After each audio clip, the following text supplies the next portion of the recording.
এরপরে আসো topic tagging method. Topic tagging method মানে হচ্ছে প্রশ্ন দেখে কোন কোন চ্যাপ্টার কোন টপিক চিহ্নিত করা, তারপরে তার ওয়েটেজ দেখা। মানে এই জিনিসটা হচ্ছে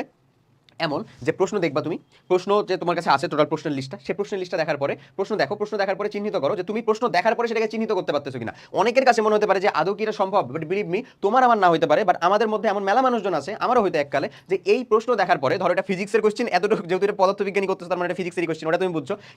কিন্তু এটা ফার্স্ট পেপার বা সেকেন্ড পেপারের কোন চ্যাপ্টারের কোন টপিক, হাইয়েস্ট চ্যাপ্টার পর্যন্ত সে বলতে পারবে, বাট কোন টপিক এটা সে বলতেই পারবে না। এরকম মানুষজনের সংখ্যা কম না, এটা হাতে গোনা না ভাইয়া, বিশ্বাস কর খালি, ঠিক আছে, সত্য কথা বলতেছি আমি। হিউজ সংখ্যক মানুষজন এখন এরকম হয়ে আছে যে হচ্ছে যে দেখার পরে চিন্তাই করতে পারে না, আচ্ছা এটা কোন টপিক জানি ছিল, মনে করতে পারতেছে না, ব্ল্যাঙ্ক আউট হয়ে গেছে সে, মানে ওই যে নাইট আউট হয়ে যাওয়ার মতন রীতিমতন ব্ল্যাঙ্ক আউট হয়ে গেছে, সব ইন ভেইন, মহাকাশ আছে মনে হচ্ছে, এমন একটা সিচুয়েশন ক্রিয়েট হয়ে যায় তাদের। সো তুমি যদি আসলে টপিকের ওয়েটেজটা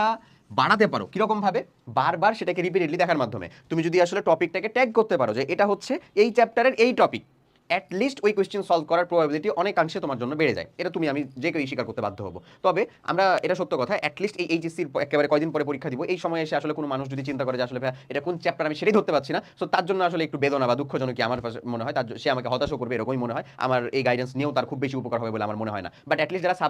সাবজেক্টটাকে সিলেক্ট করার পরে, চ্যাপ্টারটাকে সিলেক্ট করার পরে টপিকটা পর্যন্ত সিলেক্ট করতে পারে, তাদের জন্য অনেক অনেক শুভকামনা। তারা ভাই অবভিয়াসলি দেখা যাবে উইথিন, যদি এই গাইডেন্সগুলো ফলো করে টেস্ট পেপারটাকে সলভ করতে পারো, খুব সহজে তুমি হচ্ছে সেখান থেকে উত্তর ভালো একটা